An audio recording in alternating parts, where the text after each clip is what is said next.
Hello everyone, welcome to घर से UPSC. तो बेसिकली आज के इस वीडियो में हम देखेंगे कि यूपीएससी के जियो साइंटिस्ट का पेपर जो हुआ है अभी 2024 का, उससे हम क्या क्या टेक अवे हैं जो कि हम ले सकते हैं यूपीएससी सीएससी प्रीलिम्स जो भी आने वाला हमारा प्रीलिम्स है 26 मई का सिविल सर्विसेज एग्जामिनेशन का, उसके लिए। ठीक है, तो उस पर रिगार्डिंग आज हम जो अभी 2024 का जियो साइंटिस्ट का पेपर हुआ है उसके बारे में एक पूरा हम डिस्कशन करेंगे और देखेंगे कि उससे हम क्या क्या टेक अवेज़ है जो कि हम प्रीलिम्स के लिए ले सकते हैं और क्या क्या ऐसी प्रिडिक्शंस है जो कि पॉसिबल है जो कि प्रीलिम्स में आ सकती है। लास्ट ईयर भी हमने सीएपीएफ का पेपर देखा था और जियो साइंटिस्ट का पेपर देखा था, जिसके बेसिस पे बहुत सारी ऐसी चीज़ें थी, जो बहुत सारे ऐसे टॉपिक्स थे जो कि प्रीलिम्स में रिपीट हुए थे। ओके, और बहुत सारा ऐसा क्वेश्चन का पैटर्न था, राइट, क्वेश्चन का पैटर्न था जो कि इन दोनों पेपर में आया था, सीएपीएफ और जियो साइंटिस्ट के पेपर में, और वो आगे चल के प्रीलिम्स के पेपर में भी उसी फॉर्मेट पे वो पेपर बना था। ठीक है, तो उसके बेसिस पे देखेंगे कि इस बार का प्रीलिम्स का जो पेपर है वो किस पैटर्न पे हो सकता है। ओके, तो पेपर देखते हैं। ये अभी 2024 का ये पेपर है, कंबाइंड जियो साइंटिस्ट का पेपर। ठीक है, प्रीलिम्स एग्जामिनेशन का, तो उसमें देखते हैं।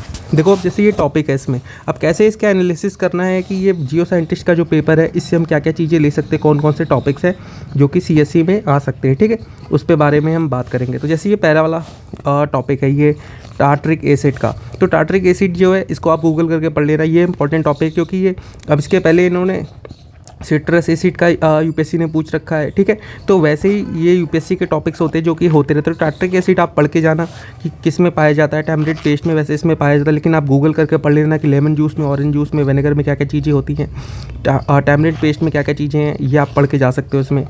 ये क्वेश्चन एसिड एंड बेसिस का है, लेकिन ये यूपीएससी में उतना पूछेगा नहीं। तीसरे पे आ जाते हैं wave nature of electromagnetic radiation. Electromagnetic radiation और इलेक्ट्रोमैग्नेटिक वेव्स जो होती हैं, ये यूपीएससी का एक इंपॉर्टेंट टॉपिक है। साइंस एंड टेक में हर साल क्वेश्चंस आते हैं इलेक्ट्रोमैग्नेटिक स्पेक्ट्रम से, राइट, इलेक्ट्रोमैग्नेटिक वेव से। तो इलेक्ट्रोमैग्नेटिक रेडिएशन का ये आप पढ़ लेना। फोटो इलेक्ट्रिक इफेक्ट हो गया, ब्लैक बॉडी रेडिएशन क्या होता है, रदरफोर्ड स्कैटरिंग एलिमेंट, ये थोड़ा हमारे काम का इंपॉर्टेंट नहीं, लेकिन डिफ्रैक्शन ऑफ लाइट जो ये इंपॉर्टेंट टॉपिक है, ये यूपीएससी पूछ चुके एक बार पीवाईक्यू में। फिर अगले क्वेश्चन पे आ जाते हैं modern periodic table. Modern periodic table तो यूपीएससी अपने क्वेश्चन में नहीं पूछेगी, मतलब ये साइंस बेसिस वाले क्वेश्चन पे ज़्यादा इंपॉर्टेंट है, बट द थिंग ऐसे यूपीएससी सिविल सर्विसेज के लिए उतना नहीं। रिप्रेजेंटेटिव एलिमेंट्स ये भी उतना इंपॉर्टेंट नहीं है। ये देखो, माउंट किलिमंजारो इन अफ्रीका, इसके बारे में ये यूपीएससी पूछ सकती है, ये टॉपिक आ सकता है। तो माउंट किलिमंजारो आप पढ़ के जाना, ये इक्वेटर पे लाई करता है कि नहीं, highest free standing mountain in the world, ये दोनों है कि नहीं। तो ये सारी चीज़ें आप पढ़ के जाना। ठीक है, और कौन कौन से अफ्रीका के कौन कौन से माउंटेन्स हैं उनको आप पढ़ लेना। ठीक है, अफ्रीका में और कौन कौन से ऐसे माउंटेन्स जो इक्वेटर पे लाई करते हैं। ठीक है, ये चीज़ आपको पढ़ लेनी है। ओके, अगले पे आ जाते हैं आरएलसी। आरएलसी यूपीएससी के पीवाईक्यू में पहले भी पूछ चुके हैं, और देखो इस बार इन्होंने सीडीएस में दिया हुआ, तो इसके बारे में आप पूछ लेना कि आरएलसी कहाँ पे पाया जाता है। वैसे कजाकिस्तान, उज्बेकिस्तान, ये ईजी क्वेश्चन था, डुएबल था। गल्पियागो आइलैंड्स, ये देखो अभी करंट में है, तो गल्पियागो आइलैंड्स के बारे में आप पढ़ लेना कि वॉल्केनिक एक्टिविटी से फॉर्म हुए हैं, पेरू के हैं कि नहीं है, वैसे इक्वाडोर के हैं। ठीक है, बाकी इसको आप गूगल करके पढ़ लेना पूरा कि ये गल्पियागो आइलैंड्स है कहाँ पे, राइट, और कौन कौन से ये पैसिफिक ओशन में कौन कौन से आइलैंड्स है, ये सारी चीज़ें आप ऐसे गूगल करके पढ़ सकते हो। ठीक है, तक्षशिला के बारे में पूछा गया है, तक्षशिला के बारे में आप पढ़ लेना। फिर प्राइम मेरिडियन के बारे में देखो यहाँ पे पूछा गया है, पहले इन्होंने इक्वेटर के बारे में दिया था, यहाँ प्राइम मेरिडियन के बारे में does not pass through which of the following countries. ठीक है, स्टेटमेंट ये वाली ऐसे ऑप्शन फ्रेम किए गए 1 2 2 3 3 4 3 ओनली। तो यहाँ पे भी आप ऐसे देख सकते हो कि ऐसे क्वेश्चन तो यूपीएससी में वैसे भी पहले आए हैं इस पैटर्न पे। ठीक है, तो ये प्राइम मेरिडियन के बारे में आप इसमें पढ़ के जा सकते हो। फिर अगले क्वेश्चन जैसे डिस्क्राइब द मूवमेंट, ये देखो ये क्वेश्चन उतना काम का नहीं है कि यूपीएससी में अभी पूछा जाए। हायर कंसंट्रेशन से लोअर कंसंट्रेशन का क्या होता है। Water movement in the root, ये जाइलम और फोइलम का क्वेश्चन है। ठीक है, तो जाइलम का क्वेश्चन ऑलरेडी यूपीएससी पूछ चुकी है। ठीक है, तो उसके बारे में आप पढ़ के जाना। वैसे ये एपिडर्मिस, कॉर्टेक्स, इंडोडर्मिस और पेरिसाइकल होता है, लेकिन इसको आप गूगल करके पढ़ के जाना कि जो पाथवे होता है वाटर मूवमेंट का किस में होता है। जैसे यूपीएससी ने एक बार्क ऑफ द ट्री के बारे में क्वेश्चन पूछा हुआ है कि if bark of a tree is remove in a circular fashion, right, वो वाला क्वेश्चन आया हुआ है। और वाटर मूवमेंट का भी क्वेश्चन आया हुआ था जाइलम को लेकर के पीवाईक्यू में, तो आप इसको पढ़ के जा सकते हो। फोटोट्रॉपिज्म क्या होता है, हाइड्रोट्रॉपिज्म क्या होता है, कीमोट्रॉपिज्म और जियोट्रॉपिज्म ये क्या होता है, इन चारों चीज़ों के बारे में आप पढ़ के जाना। ठीक है, ग्राफ्टिंग के रिलेटेड यूपीएससी ने ऑलरेडी पीवाईक्यू में क्वेश्चन पूछ चुकी है। ठीक है, और बडिंग के बारे में भी कुछ पूछ चुकी है। शुगर केन बडिंग का एक क्वेश्चन था। राइट। ये क्वेश्चन आई थिंक 2021 में आया था, 2020 में आया था, रिमेंबर नहीं मुझे, आई थिंक 2021 में ही आया था, शुगर केन बडिंग से रिलेटेड। ये बडिंग का क्वेश्चन आ चुका है, लेकिन आप इसको फिर से पढ़ के जाना, ग्राफ्टिंग क्या होती है, लेयरिंग क्या होती है, इन सारी चीज़ों को आप अच्छे से पढ़ के जाना आने वाले PYQ के लिए। फिर देखो जाइलम एंड फोइलम का क्वेश्चन यहाँ पे इन्होंने और दिया हुआ वास्कुलर बंडल का, तो जाइलम एंड फोइलम को आप फिर से पढ़ के जाना। ये देखो ये बुक्स की क्वेश्चन है 1857 की जो बुक्स हैं उसके बारे में। ये बहुत इजी क्वेश्चन था, अगर आपने थोड़ा सा भी पढ़ा हुआ है सिपाही मुटनी RC मजुमदार के लिए, ठीक है, तो ये आप पढ़ सकते हो आराम से, बहुत इजी क्वेश्चन है। इसको आप थोड़ा सा करोगे, ये सारे पढ़ के जाना कि ये सारी बुक्स किसने लिखी हैं, 1857 की और सारी बुक्स कौन कौन सी है जो और अदर ऑथर्स ने लिखी हैं, ये सारी चीज़ें आप इससे पढ़ के जा सकते हो। विजयनगर का क्वेश्चन देखो, विजयनगर एक इंपॉर्टेंट थीम है, UPSC में भी रिपीट करती है, इसमें भी पूछी गई है, और साथ ही साथ इस बार इन्होंने क्या किया है, आर्कियोलॉजी से उसको रिलेट कर दिया है। Colin Mackenzie, John Marshall, James Burke, ये सारे आर्कियोलॉजिस्ट थे, ठीक है, इनके बारे में पूछा। आप 2023 के पेपर में देखोगे, उसमें भी उन्होंने UPSC ने आर्कियोलॉजिस्ट के बारे में पूछा था। जेम्स वाटर इलियट हो गया, जेम्स बर्गेस हो गया, अलेक्जेंडर रिया हो गए, ठीक है, इनके बारे में UPSC ने 2022 में 23 में भी पूछा। जेम्स प्रिंसिप के बारे में भी UPSC क्वेश्चन पूछ चुकी है, लाइक अलेक्जेंडर कनिंगम के बारे में भी पूछ चुकी है। तो ये सारे टॉपिक क्या है, ये सारे इंपॉर्टेंट टॉपिक। तो आर्कियोलॉजी अब एक इंपॉर्टेंट थीम हो गई है UPSC की। तो आर्कियोलॉजिस्ट जितने भी हैं, इंडस वैली सिविलाइजेशन के, हड़प्पन के, फिर आपका विजयनगर हो गया, ठीक है, इन सब के बारे में आप पढ़ के जाना, मौर्यन एम्पायर के हो गए, ठीक है, तो उन सारी चीज़ों को आप पूरा पढ़ के जाना। आर्कियोलॉजी का थीम यहाँ से आप निकाल सकते हो। फिर ये देखो ट्रैवलर और कंट्री, कौन सा ट्रैवलर किस कंट्री में बिलोंग करता है, दुआतो Barbosa Portugal, Ibn Battuta Morocco, Sayyid Ali Turkey, Peter Mundy England, ठीक है। तो ये क्या है, आप यहाँ से ये निकाल सकते हो कि कौन कौन से ट्रैवलर किस कंट्री से, इसकी आप पूरी एक लिस्ट बना लेना, उसको आप पूरा पढ़ के जाना कि कैसे क्या क्या चीज़ें हैं, ओके। फिर आ जाओ क्लोरोफ्लोरोकार्बन, UPSC का एक इंपॉर्टेंट टॉपिक। क्लोरोफ्लोरोकार्बन से हमेशा क्वेश्चंस आते रहते हैं CFC से रिलेटेड। इसके ओजोन जो हो गया, ओजोन को ये कैसे हार्म करती है, देखो इसमें भी क्वेश्चन पूछा गया है। CFC in the upper atmosphere are subject to UV radiation generating free radical chlorine that immediately reacts with O3 to form a radical called chlorine monoxide. इस chlorine monoxide can initiate a series of chemical reaction leading to the destruction of ozone layer. Ozone remain in the troposphere but slowly diffuse in the stratosphere. ठीक है, तो CFC के बारे में आप पढ़ के जाना, इस बार रिपीट हो सकता है। नाइट्रोजन साइकिल के बारे में क्वेश्चन आया हुआ है, लेकिन यहाँ पे देखो काफ़ी उसमें दिया हुआ है, मतलब साइंटिफिक टर्म्स में, तो ये आपके लिए उतना इंपॉर्टेंट नहीं है साइंटिफिक टर्म्स वाली नॉलेज में। लेकिन नाइट्रोजन साइकिल है, UPSC ने ऑलरेडी कार्बन साइकिल पूछ चुकी है, सल्फर साइकिल पूछ चुकी है, फॉस्फेट साइकिल पूछ चुकी है, ठीक है। नाइट्रोजन साइकिल भी उन्होंने पूछा हुआ है, लेकिन नाइट्रोजन साइकिल फिर से इंपॉर्टेंट टॉपिक हो गया। तो ये जितनी साइकिल्स हैं इनको आप अच्छे से पढ़ के जाना, UPSC में रिपीट हो सकती हैं। अब देखो इस क्वेश्चन में आप पैटर्न देखो, how many of the statements are given correct, 1 2 3 none. इसके पहले ही क्या देते थे, 1 पेयर, 2 पेयर, 3 पेयर, और यहाँ पे नन ऑफ द अबव। तो उसी चीज़ को यहाँ पे इन्होंने 1 two how many of the statements are correct, 1 पे 1 2 3 4 कि कौन कौन कितनी स्टेटमेंट करेक्ट है, उसी चीज़ को यहाँ पे दे रखा कि 1 पेयर 2 पेयर 3 पेयर, उसी चीज़ को इन्होंने अब 1 2 3 करके दे दिया। तो मे बी इस बार आप ऐसा ऑप्शन फ्रेमिंग देख सकते हो, ये 1 2 3 वाला UPSC के 2024 प्रीलिम्स में, ठीक है। फिर अगले आ जाते हैं, ये देखो डिफरेंट बायोम्स के क्वेश्चन है। ट्रॉपिकल सवाना बायोम्स UPSC पूछती रहती है, ट्रॉपिकल डेसिडस, ट्रॉपिकल कॉनिफोरस बायोम और टुंड्रा बायोम। इनके बारे में अच्छे से पढ़ के जाना, ये इंपॉर्टेंट टॉपिक हो गए हैं UPSC के लिए, ठीक है। ये क्वेश्चन निगलेक्ट कर सकते हो आप, ये उतना UPSC के लिए है नहीं। फ्रैक्शनलेस पुली, ये भी उतना नहीं है, ये भी आपके काम का नहीं है UPSC के लिए, ये भी काम का नहीं है। फिर ये भी काम कर लेंगे electric field. Constitution of India, ये इंपॉर्टेंट है, कैग के बारे में यहाँ दिया हुआ है, कैग के बारे में आप पढ़ लेना, कैग से रिलेटेड है ये भी, क्या report of the CAG the India shall reports का। तो कैग के बारे में देखो, अब ये कॉन्स्टिट्यूशन ऑफ इंडिया के कैग के बारे में पूछा गया, तो कैग के जितने भी प्रोविजंस हैं कॉन्स्टिट्यूशन ऑफ इंडिया में, कैग का चैप्टर आराम से पढ़ के जाना, पूरी अच्छी तरीके से इसको करके जाना। कैग का क्वेश्चन रिपीट हो सकता है। Correct as the constitution of India, constitution of India से देखो फिर से क्वेश्चन आएगा। तो कॉन्स्टिट्यूशन ऑफ इंडिया अगर हो सके लक्ष्मीकांत की जगह ना एक बार रॉ पढ़ लेना, रॉ कॉन्स्टिट्यूशन जो है ना पूरा, जो कि आपको मिनिस्ट्री ऑफ लॉ की साइट पे मिल जाएगा, पूरा एक कॉन्स्टिट्यूशन का पेज है, पूरी PDF है, उसको डाउनलोड करके उसको पूरा पढ़ लेना, ठीक है। और उससे पढ़ लोगे ना तो ये सारे क्वेश्चन आपके क्योंकि मोस्टली क्वेश्चन होते हैं as per the constitution of India.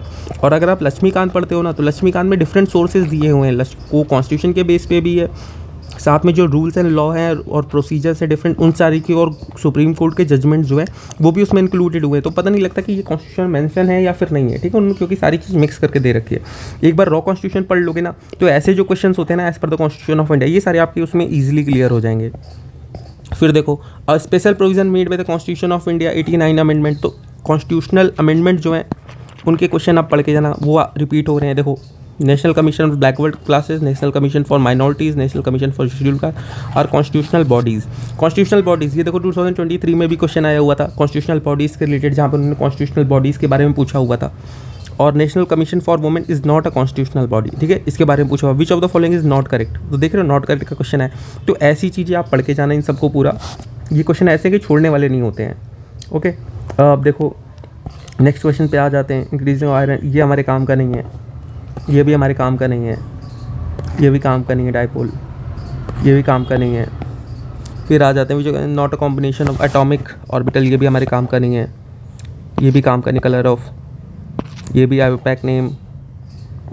फिर यहाँ पे आ जाओ, ये भी काम का नहीं है। Diamagnetism. Which of the following island in south east Asia is situated between the Wallace line and Weber lines that are related to biodiversity.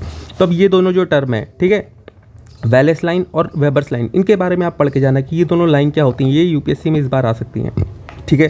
तो ये सारी इंपॉर्टेंट टर्म्स है जो आपको पढ़ के जाने हैं। साथ में ये जो 4 ऑप्शंस है ना, जावा, न्यू गिनिया, सेलेबस और बोर्नियो, इन चारों की लोकेशन आप देख लेना कहाँ पे हैं। इससे आपका ये पेपर ऐसे होलिस्टिकली कवर होगा। फिर देखो बायोम का क्वेश्चन आ गया। Tropical deciduous forest are correct in India, most wide spotted region receive annual rainfall between 70 to 200 centimetre. फिर ये देखो ग्राउंड नट कल्टिवेशन का क्वेश्चन आ गया कि रबी क्रॉप है कि नहीं। पिछली बार उन्होंने नाइगर सीड का पूछ लिया था खरीफ क्रॉप के लिए 2023 में, ठीक है। तो यहाँ पे रबी क्रॉप इन्होंने ग्राउंड नट का पूछा हुआ है। Gujarat is an important state for ground nut cultivation, ठीक है। तो ये सारी चीज़ें क्या आप गूगल करके जाना ग्राउंड नट के बारे में जो चीज़ें हैं। फिर देखो लीडिंग प्रोड्यूसर ऑफ बॉक्साइट के बारे में पूछा है फॉलोइंग स्टेट्स के बारे में, तो उड़ीसा, छत्तीसगढ़, झारखंड, गुजरात, इन सब में से क्या है। तो यहाँ पे देखो दो ऑप्शन, मतलब 2 ऑप्शन तो गलत ही होंगे इसमें से, ठीक है। तो ऐसे करके आप ये इस क्वेश्चन से प्रैक्टिस कर सकते हो कि यूपीएससी का जो 24 का जो पेपर आएगा वो कैसा होगा इसकी, ठीक है, टफनेस देख करके। और India state of forest report 2021 का क्वेश्चन आया है, तो ठीक है। At the maximum percentage of geographical area under the forest cover, तो इसको आप देख सकते हो मैक्सिमम परसेंटेज वाइज बोल रहा है, उसके बाद मैक्सिमम एरिया वाइज भी आप उसको पढ़ के जाना, ठीक है। तो एक बार ये India state of forest report का जो 2021 का जो रिपोर्ट आई थी उसको आप पूरा अच्छी तरीके से पूरी कवर करके जाना, ठीक है। सडन जर्क, ये क्वेश्चन वैसे उतना इंपॉर्टेंट नहीं है, लेकिन इसको आप एक बार पढ़ के जाना कि क्या नाम है, बहुत सारे फ्रूट जो अचानक से बर्स्ट हो जाते हैं, जर्क कर जाते हैं, सीड्स के scattered free wards from the parent plant, this type of dispersal of seeds is known as. तो इसके बारे में आप उसको अच्छे से पढ़ के जाना। फिर आ जाओ which of the following disease characteristic स्पेशलिंग, ये क्वेश्चन काम का नहीं है। Following which of the following disease does not have a effective vaccine, ये देखो ये क्वेश्चन ऑलरेडी यूपीएससी ने पूछ चुका है। ये आई थिंक कब 2014 या 15 में पूछा हुआ है कि जहाँ पे उन्होंने उसके बाद देखो ये वायरस हेपेटाइटिस सी की, ये भी यूपीएससी का PYQ है, ह्यूमन पैपिलोमा वायरस HPV, इसके बारे में क्वेश्चन आ सकता है क्योंकि ये इस बार हमारा जो बजट था उसमें भी क्या नाम है फाइनेंस मिनिस्टर ने इसके बारे में डिस्कशन किया है कि जो यंग गर्ल्स हैं उनको HPV की वैक्सीन देने के लिए। तो ह्यूमन पैपिलोमा वायरस जो है उसके बारे में ये अभी बहुत ज़्यादा न्यूज़ में, इसके बारे में आप पढ़ के जाना। टाइफाइड, चिकन पॉक्स और इन सब की कौन से इफेक्टिव वैक्सीन नहीं है उनके बारे में, ठीक है। और ये हो गए। उसके बाद ये क्वेश्चन हमारे लिए उतना इंपॉर्टेंट नहीं है। Which of the following example of genetic disorder और disease due to the numerical abnormalities in the sex chromosome, ठीक है। ये क्वेश्चन देखो ये भी आपका यूपीएससी में आ सकता है, तो इसके बारे में पढ़ के ना। टर्नर सिंड्रोम क्या होता है, डाउन सिंड्रोम क्या होता है, हेमोफीलिया क्या होता है, एल्कोट्रोन्यूरिया क्या होता है, ये सारी चीज़ें। 2 medieval period canal originated from Satluj and Yamuna river joining at Karnal were made at the orders of, तो करनाल इरिगेशन सिस्टम का जो था ना कैनल का सिस्टम, ये किसने ज़्यादा डेवलप किया था, ये आपको पढ़ के ना। ये एनसीईआरटी का क्वेश्चन है। सिंपली एनसीईआरटी भी अगर आपने पढ़ी होगी ना, एनसीईआरटी में भी दे रखा है, बाकी ल्यूसेंट में भी ये टॉपिक दे रखा है। अगर आपने पढ़ा है तो ये क्वेश्चन ईजिली डूएबल है। फिर देखो which of the following written 3 work on the science of music on the Sangeet Raja, संगीत मीमांसा और शुद्ध प्रबंध, तो इन सब के बारे में किसने लिखी थी साइंस ऑफ द म्यूजिक के बारे में। तानसेन, आमिर खुसरो, इब्राहिम आदिल शाह, महाराणा कुंभा ऑफ मेवाड़, ठीक है। तो इन चारों के बारे में पढ़ लेना कि इन चारों ने क्या क्या चीज़ें लिखी हैं, क्या क्या उनके वर्क्स हैं।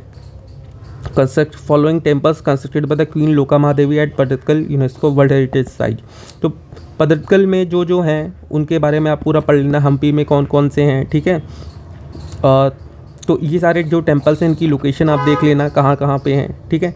और मोस्टली कर्नाटका में जितने भी पटदकल हो गया, हम्पी हो गया, मामलापुरम हो गया, इन सब में जितने भी चीज़ें हैं ना, जितने भी टेम्पल्स उन सबको आप पढ़ के जाना। फिर देखो ये क्वेश्चन, ये भी यूपीएससी के टाइप का है। Which of the following statement are correct? Nalayira Divya Prabandham is a anthology of Alvar saint composition. Tevaram is a collection of Tamil सेवेम्स। Nal Divya Prabandham is also described as Tamil Veda. Tamil Veda अगर आपने एनसीईआरटी पढ़ी है उसमें सामने दे रखा कि तमिल वेदा किसे बोलते हैं, अगर वहाँ से कर लोगे ये क्वेश्चन बहुत डुएबल है, आराम से हो जाएगा। बट आई थिंक इसको आप एक बार अच्छे से गूगल करके पढ़ के जाना पूरा। फिर देखो who of the following is writer of कीर्तन घोष। ये देखो ऐसे क्वेश्चन यूपीएससी में आते हैं, तो ऐसे क्वेश्चन आपको पूरे पढ़ के जाने इन सब के बारे में। वत्सा दासा, महादेव, माधव देव, और फिर राम सरस्वती, श्रीमंत शंकरादेव, इन सब के बारे में आप पूरा गूगल करके पढ़ जाना। Which of the proposition from the book history of British India by James mill is correct. तो देख रहे हो ऐसे क्वेश्चन आ रहे हैं। इसके पहले ये जैसे महात्मा गांधी के क्वेश्चन पूछे हुए थे उन्होंने, कि महात्मा गांधी की एक था ना कि एक क्यूट दे देते थे कि किस बुक से, सॉन्ग्स ऑफ प्रिजन के बारे में उन्होंने पूछ रखा है। अंटिल द फास्ट के बारे में भी यूपीएससी ने क्वेश्चन पूछ रखा, ठीक है। अंटिल टू फास्ट है या अंटिल टू दैट ऐसे करके एक बुक है महात्मा गांधी की, उसके बारे में भी क्वेश्चन पूछ रखा है। तो अब देखो ये क्या कर रहे हैं, पहले ये बुक्स के बारे में पूछते थे कि ये बुक किसने लिखी है। अब यहाँ पे क्या पूछ रहे हैं कि history of British India by James मिल का एक करेक्ट आपको ये प्रोपोजिशन बताना है। इन सारी चीज़ों में से कौन सा, तो ये अगर आपने बुक पढ़ी है तो ये आप बता सकते हो। तो ऐसे क्वेश्चन क्या है, थोड़े टफ हो जाते हैं, लेकिन अगर आप इसको थोड़ा सा गूगल करके पढ़ के जाओगे तो आपको आंसर मिल जाएगा कि क्या क्या चीज़ें हैं। तो एक समरी पढ़ लेना कि जेम्स मिल की जितनी बुक हैं, ठीक है, उनकी जो बुक्स हैं उन्होंने उसमें क्या किस किस चीज़ों पे फोकस किया है, उनकी जितनी टाइप्स की बुक्स हैं, ठीक, उन सारी चीज़ों पे। तो ये क्वेश्चन आपका थोड़ा अंडरस्टैंड हुआ, अगर ये यूपीएससी में रिपीट होता है तो वहाँ से आप ये क्वेश्चन कर लोगे, ठीक है। फिर देखो ये 1908 प्रफुल्ला चाकी और Khudiram Bose through a bomb at the Muzaffarnagar build the Kings fort. Which of the following correctly the profession of Kings fort. तो क्या था, जस्ट था। ये भी स्पेक्ट्रम का सीधा क्वेश्चन है, ठीक है। बाकी अभी देखो यार एक सावरकर मूवी आ रही है तो उसमें भी सारी रिवोल्यूशनरी का जिक्र हुआ है, ठीक है, रिवोल्यूशनरीज का सबका। तो रिवोल्यूशनरीज जितने हैं अभी वो करंट में, तो उनको पूरा पढ़ के जाना जितने भी हैं। फिर देखो फोटोकेमिकल स्मॉग, ये भी यूपीएससी का क्वेश्चन है, ठीक है। Irritates the leading to cracking of rubber causes considerable damage to the plant life, ठीक है। तो फोटोकेमिकल स्मॉग जो होते हैं उनके बारे में पढ़ लेना। लंदन स्मॉग क्या होता है और LA स्मॉग क्या होता है उसके बारे में पढ़ लेना, उसके रीजंस क्या हो गया होते हैं, वो सारी चीज़ें आप पढ़ के जाना पूरा। विच of the following trace element is not highly toxic.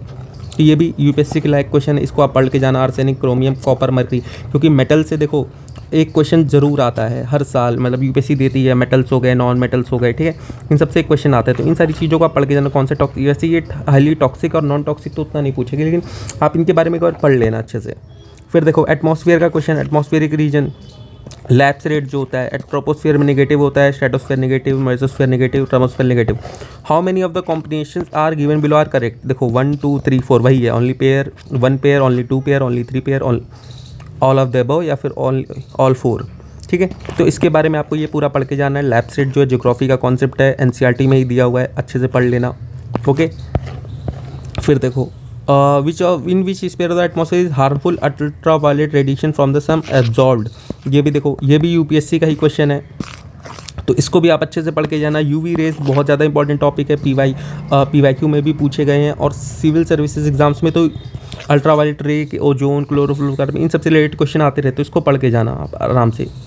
True fish, ये क्वेश्चन आ सकता है। Jelly fish, silver fish, star fish, sea horse, इन सब में से ट्रू फिश क्या है, ठीक है, तो इनके बारे में पढ़ के जाना पूरा। इलेक्ट्रोमैग्नेटिक स्पेक्ट्रम, सी हॉर्स वैसे भी यूपीएससी ये पीवाईक्यू में पूछ चुकी है काफ़ी बार, जेलीफिश के बारे में भी पूछ चुकी है, ठीक। फिर देखो इलेक्ट्रोमैग्नेटिक स्पेक्ट्रम का क्वेश्चन आ गया। Following sequences electromagnetic in the ascending wavelength order, ठीक है। असेंडिंग वेवलेंथ ऑर्डर मतलब इंक्रीज़ हो रही है, सबसे छोटी वेवलेंथ, फिर उससे बड़ी, फिर उससे बड़ी, फिर सबसे बड़ी, ठीक है। तो ऐसे आपको लिखना है। तो इसके बारे में आप ये पढ़ के आना, क्योंकि ये इलेक्ट्रोमैग्नेटिक स्पेक्ट्रम बहुत ज़्यादा इंपॉर्टेंट टॉपिक है यूपीएससी का। हर साल 1 2 क्वेश्चन आप मतलब प्रॉबिलिटी है कि आ जाएगा, तो इसको आप करके जाना। Which of the following pair of principal chemical constituent in the water and their sources is correct. ये क्वेश्चन इतना इंपॉर्टेंट नहीं है, इसको छोड़ दो। Which of the following groups of organism produce their own food. ये भी देखो सिंपल सा क्वेश्चन है, अगर थोड़ा सा भी पढ़ा है आप कर लोगे। ऑटोट्रॉप्स, ठीक है, हर्बीवोर्स, कार्निवोर्स, डिकम्पोजर, इन सब के बारे में भी थोड़ा पढ़ लेना। Appropriate sequential out of ecological succession, ये भी इन्वायरमेंट अगर थोड़ा भी पढ़ा है, ल्यूसेंट से पढ़ा है या शंकर से पढ़ा है, PMFIS से पढ़ा है, तो कहीं से भी पढ़ा है ना, तो ये क्वेश्चन बहुत आराम से इकोलॉजिकल सक्सेशन का डुएबल है और यूपीएससी का PYQ है, ये भी यूपीएससी ने पूछ चुका है। यूपीएससी ने आई थिंक ऐसे पूछा था कि इकोलॉजिकल सक्सेशन में लास्ट स्टेज कौन सी होती है, ठीक है, तो उसके बारे में पूछा था। इस बार इन्होंने पूरी एक प्रोसेस पूछ लिया, तो इसको आप पूरा अच्छे से पढ़ के जाना देख के।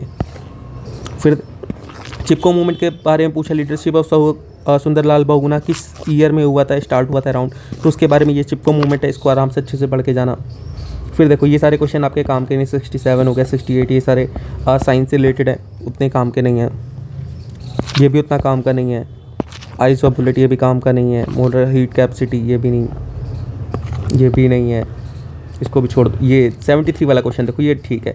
The president of India may specify a race to be treated as scheduled caste category for all purpose under constitution of India.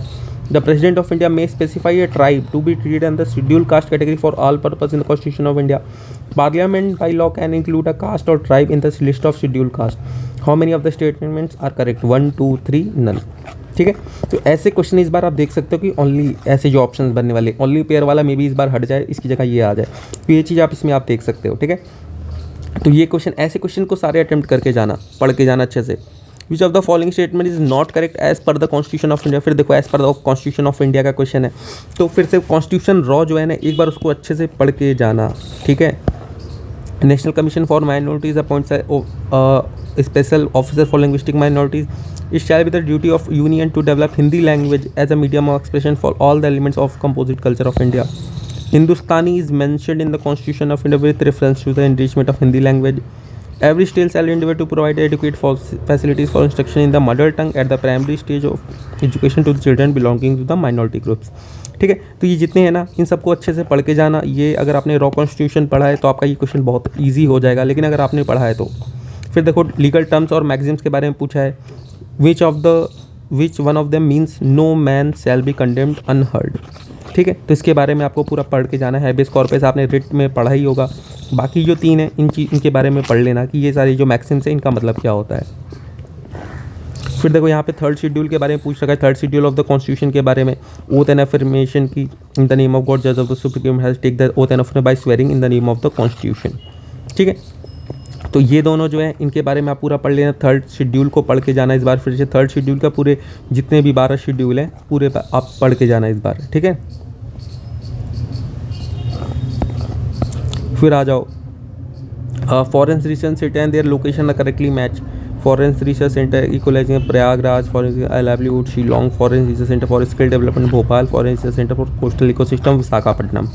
अब देखो इसमें से सिर्फ ओनली 2 करके दिया हुआ है, मतलब 2 ऑप्शन तो इसमें गलत ही हैं, तो इसमें आपको देखने की कौन सी ऑप्शन 2 गलत है, उसके बारे में आपको करके जाना है। तो पेपर ऐसे ही होगा, आपको पूरा समझ लो ये यूपीएससी का ही पेपर है, बस साइंस वाले इसमें से एलिमिनेट कर देना जो एक्सट्रीम साइंस के क्वेश्चन है। बाकी ऐसे करोगे तो ये सारे क्वेश्चन आपके यूपीएससी में आने वाले ही हैं। फिर देखो which of the following is not an important centre for silk textile industry in India. ये भी यूपीएससी का PYQ, यूपीएससी ने सिल्क टेक्सटाइल इंडस्ट्री के बारे में पहले भी पूछ रखा है, तो इन सब के बारे में आप पढ़ लेना। फिर देखो following pair is not correctly match. Ramsar side और स्टेट कौन सी? अब देखो कोलेरू लेक तेलंगाना, कोलेरू लेक अभी पूछा गया था यूपीएससी 2023 में ही आया हुआ है कोलेरू लेक के बारे में। पाला वेटलैंड ये भी पूछ चुके हैं यूपीएससी। फिर देखो which of the following tiger reserve is not situated in the state of Rajasthan.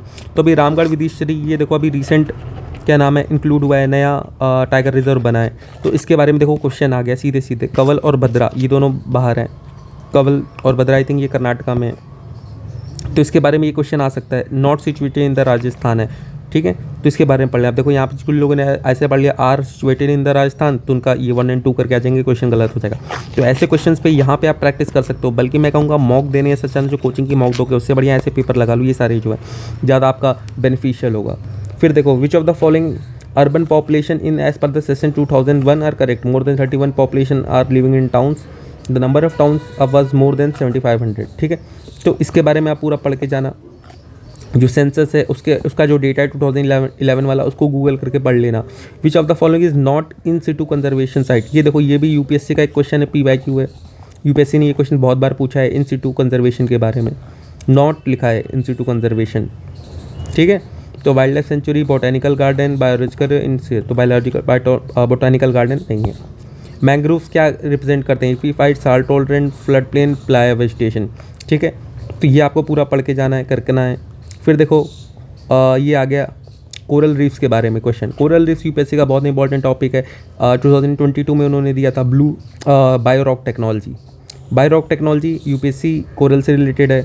उसके बाद इन्होंने जूजेंथलाई एल्गी जो था उसका बारे में पूछ रखा है इन्होंने, कोरल रीफ्स के बारे में। ग्रेट बैरियर रीफ्स कहाँ पे लोकेटेड है उसके बारे में इन्होंने पूछ रखा था यूपीएससी ने। तो ये सारे क्वेश्चन कोरल से, कोरल एक इंपॉर्टेंट टॉपिक है उनका, तो कोरल पढ़ के जाना। Patch reef, fringing reef, barrier reef, atoll, ये क्या होता है, इनके बारे में डिफरेंस क्या होता है। फिर आ जाओ टिपिकल सॉइल प्रोफाइल के बारे में पूछा, फ्रॉम टॉप टू बॉटम क्या होती है, सबसे पहले क्या होता है और सबसे लास्ट में क्या होता है, ठीक है। तो सॉइल प्रोफाइल आप गूगल करके इसको पढ़ के जाना पूरा। फोल्ड माउंटेन्स फॉर्म्ड होते हैं किस तरीके से, डाइवर्जेंट, कन्वर्जेंट, ट्रांसफॉर्म, रिफ्टिंग। थोड़ी भी अगर ज्योग्राफी पढ़ी गई ना एनसीईआरटी, तो वहाँ से ये क्वेश्चन, ये दोनों क्वेश्चन आपके एनसीईआरटी से हो जाएंगे अगर आपने थोड़ा सा एनसीईआरटी ढंग से पढ़ के गए होते आप, ठीक है। तो इसमें क्या हुआ, convergent. Which of the following is the thinnest layer of the earth, thinnest कौन सी होती है, inner core, outer core, mantle crust, crust होती है सबसे ऊपर की, ठीक है। तो देख रहे हो ये सारे क्वेश्चन क्या है, इजी क्वेश्चन। और ऐसे ही कुछ कुछ क्वेश्चन आएंगे जो इजी होंगे आपके यूपीएससी पीवाईक्यू में, लेकिन जो जो इसमें टफ है ना, उन क्वेश्चंस को आपको सॉल्व करने की प्रैक्टिस करनी है। जैसे ये वाला क्वेश्चन हमारे काम का नहीं है, 89 काम का नहीं है हमारे, फिर 90 ये भी काम का नहीं है, अगले क्वेश्चन 91 काम का नहीं, 92 ये भी अपने काम का नहीं, 93 काम का नहीं, 94 काम का नहीं, 95 काम का नहीं, फिर आ जाओ 96 भी हमारे काम का नहीं है, 97। ये देखो, which of the following is not correct with respect to the types of question asked in the Lok Sabha.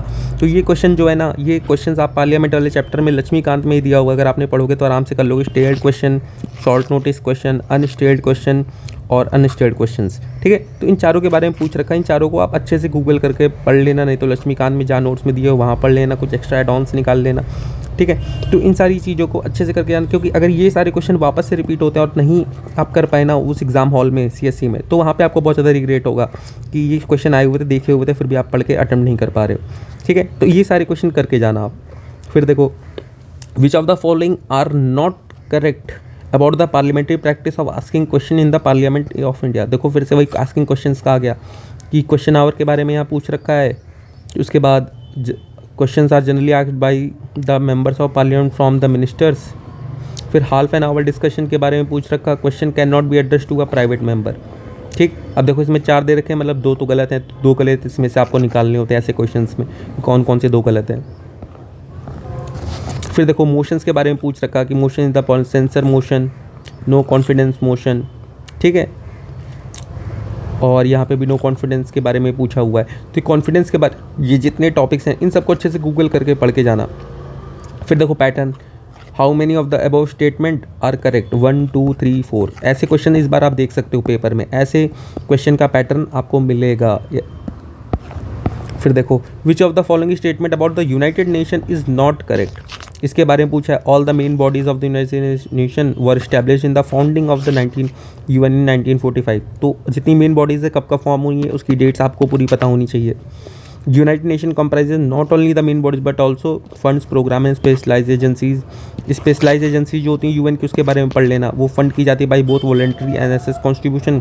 The programme and funds of the UN system are financed only through the assessed contribution. और यहाँ पे लिखा है funded by the both voluntary and assessed. ये specialise agencies का ये funds and programme of the UN है।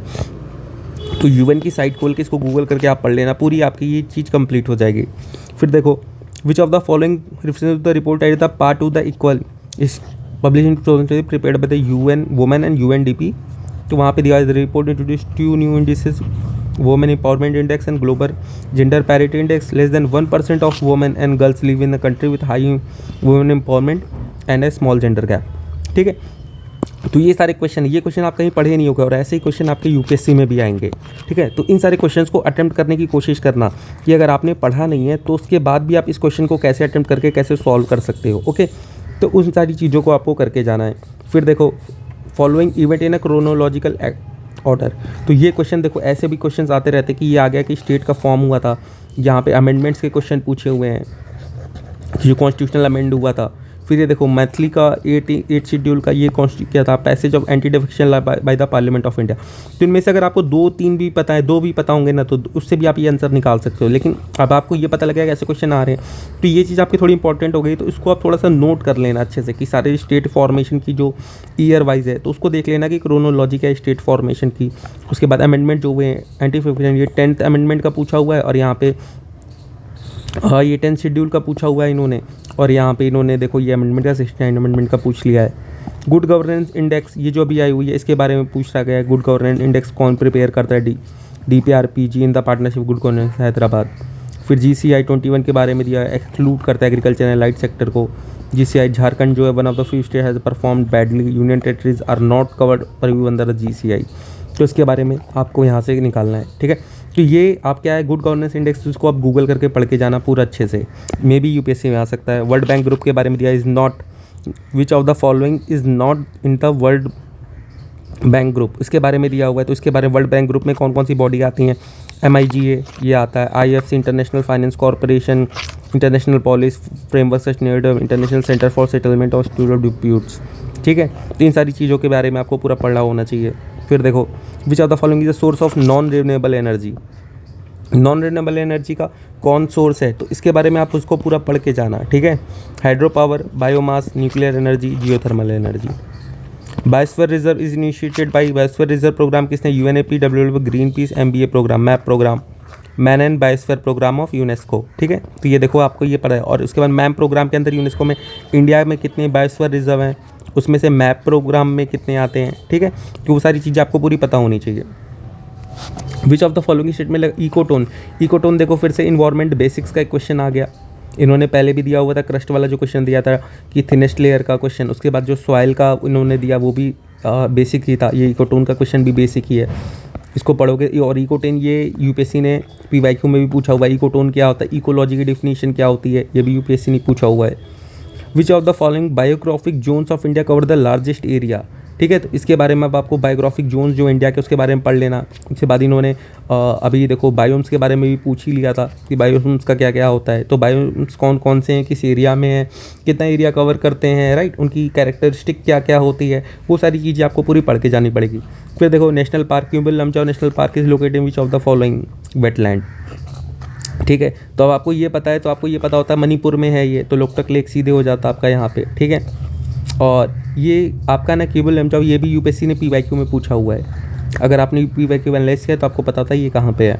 According to UN red list, फिर से देखो vulnerable species is one which, अब देखो लास्ट ईयर इन्होंने ग्लोबल ऐसे करके एक और रेड लिस्ट की जगह कोई दूसरी पूछी थी 2023 में, मैं नाम बोल रहा हूँ कौन सी, कोई एक UN की वो लिस्ट आती है दूसरी, उसके बारे में पूछा हुआ था।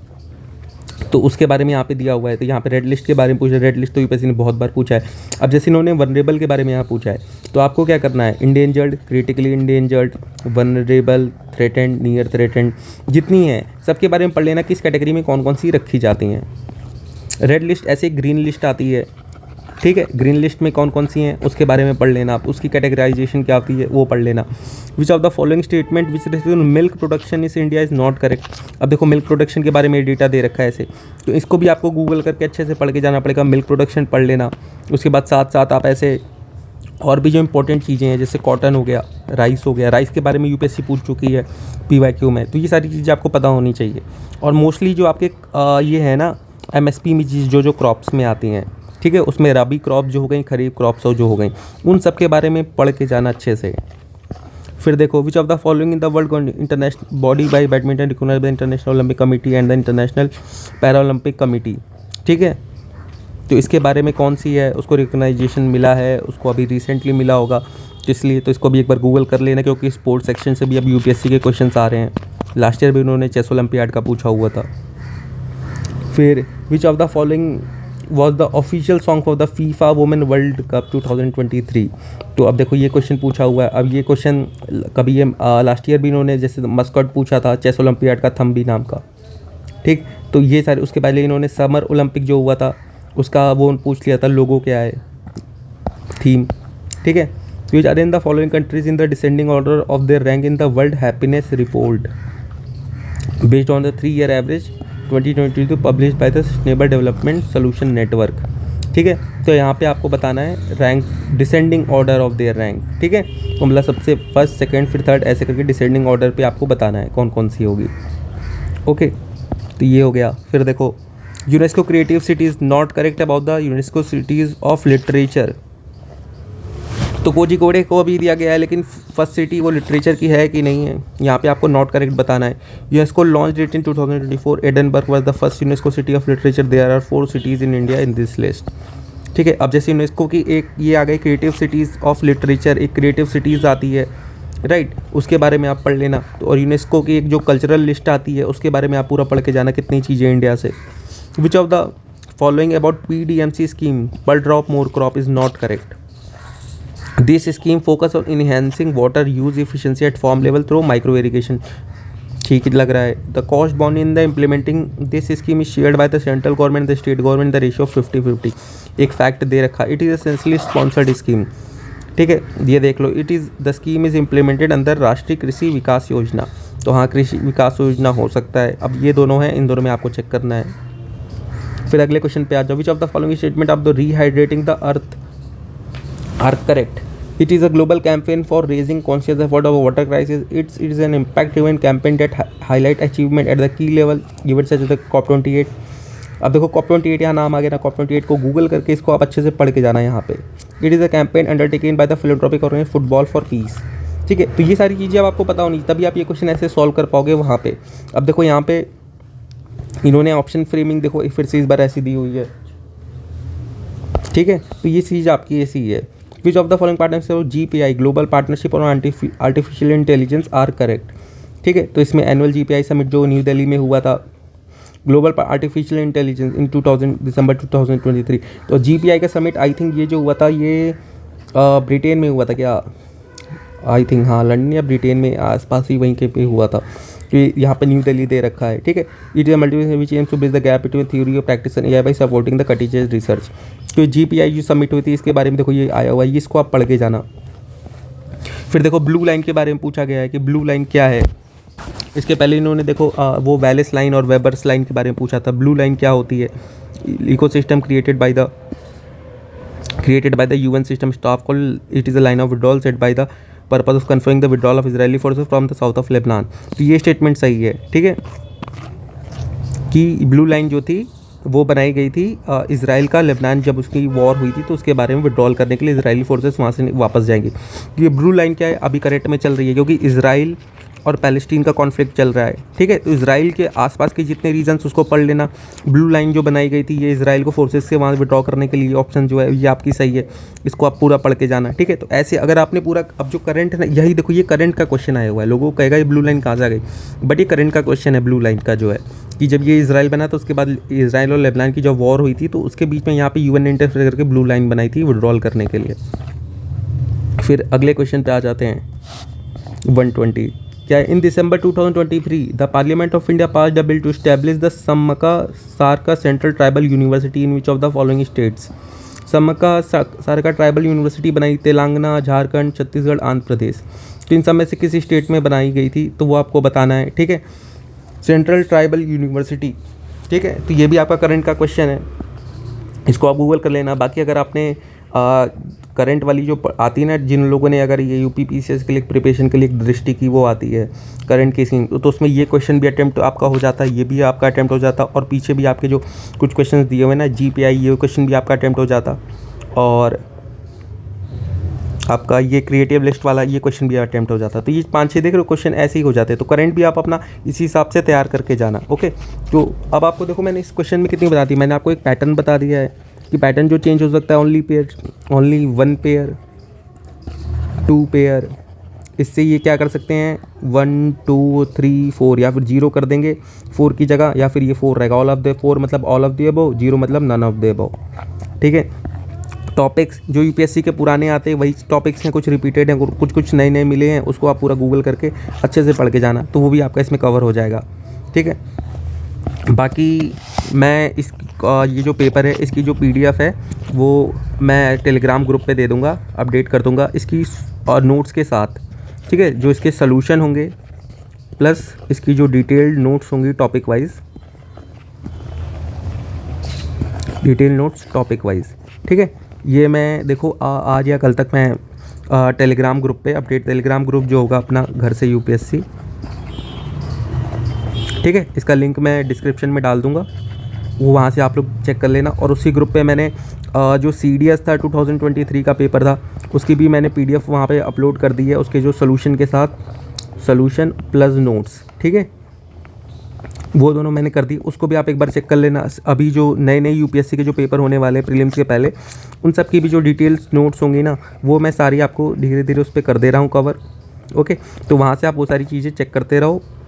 और जो PYQ की नोट्स हैं, PYQ की नोट्स है जो सिविल सर्विसेज की PYQ के अकॉर्डिंगली बनी थी, वो देखो मैंने उसके सैम्पल जो हैं वो मैंने टेलीग्राम ग्रुप पे शेयर कर दिए हैं, ठीक है।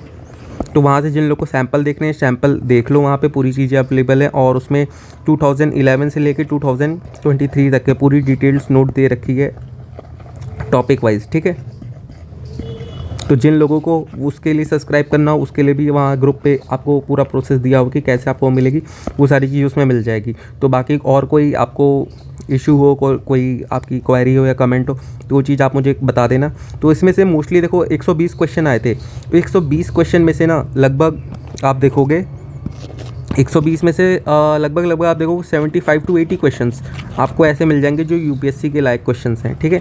तो उन क्वेश्चंस को आप पूरा अटेम्प्ट करना, उसके बारे में गूगल करके पढ़ के जाना आराम से, ठीक है। और इस 75 to 80 में से लगभग मैं बता रहा हूँ 5 से 10 क्वेश्चन ऐसे होंगे ना जो यूपीएससी के आने वाले प्रीलिम्स में रिपीट होंगे।